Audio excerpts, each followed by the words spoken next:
Bonjour à tous, c'est Jean-Luc Haut sur sa chaîne YouTube. Aujourd'hui, nous allons parler de l'Ukraine qui utilise un drone terrestre kamikaze pour frapper les fortifications russes. C'est le 22 avril 2024 que les soldats de la 63e brigade mécanisée distincte en Ukraine ont présenté l'utilisation au combat d'un drone terrestre kamikaze lors d'une récente opération militaire contre les positions russes. L'opération a été documentée dans une vidéo sur la chaîne Telegram qui montrait le drone télécommandé pour frapper des emplacements ennemis, bien que le modèle spécifique du drone n'ait pas été identifié.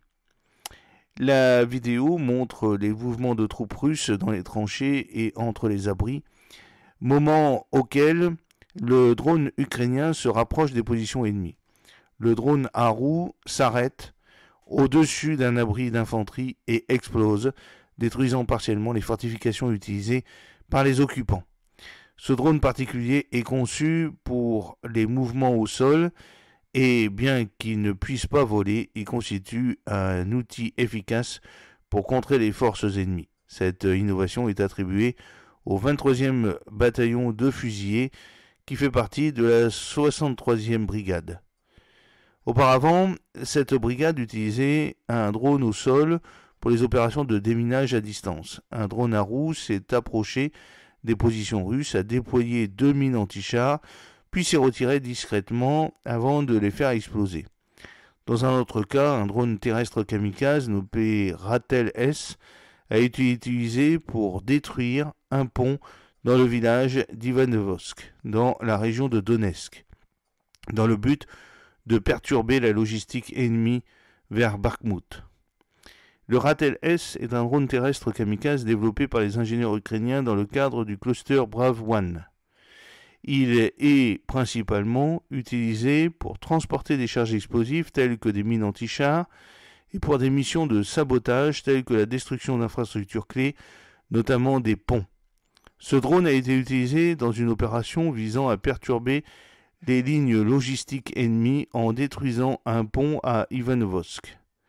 L'utilisation de drones terrestres kamikazes en Ukraine représente une évolution significative dans les tactiques de guerre asymétrique.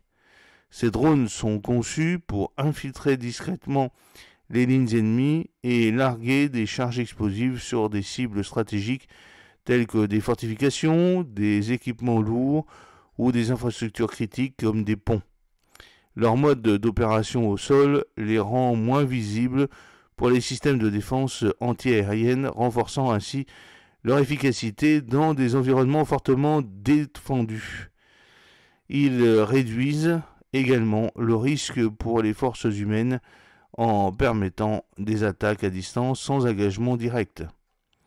De plus, ces drones offrent l'avantage notable d'être relativement simples à fabriquer, permettant aux militaires sur le terrain de construire leur système autonome à moindre coût.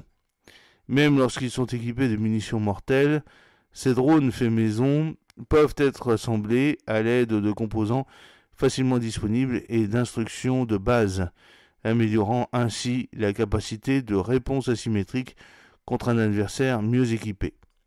Cependant, les drones terrestres kamikazes présentent également des faiblesses inhérentes.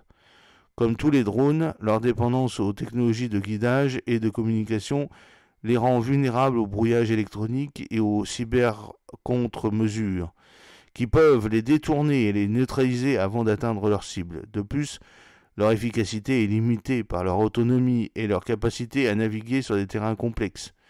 Malgré ces défis, leur intégration dans les stratégies militaires ukrainiennes continue d'évoluer, démontrant leur potentiel de transformation sur le champ de bataille moderne.